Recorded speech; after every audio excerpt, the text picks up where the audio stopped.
Pag naasar ako, pitikin ko talaga yan sa'yo. Ay, sa'yo yung pitikin mo, wag sa akin. Nang bababae ka pa rin? Kailan ka ba talaga titigil?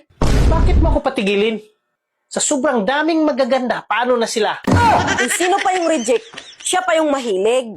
Paano mo nasabing reject ako?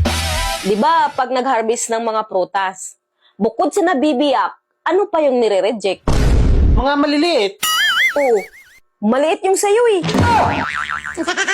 Kung ganyan man lang na i-reject ako, tahiin nyo na lang yun sa inyo. Kung tatahiin namin, maraming lalaking magbibigti. I-reject din naman yung sa inyo ah. Paano naging reject ang malaki? Tapos masarap pa. Alin ang reject doon? Hindi mo ba napansin? Paano naging reject ang malaki? Eh yun nga yung kinukuha eh. Reject talaga yan kasi may biyak na. Tsaka medyo may amoy pa.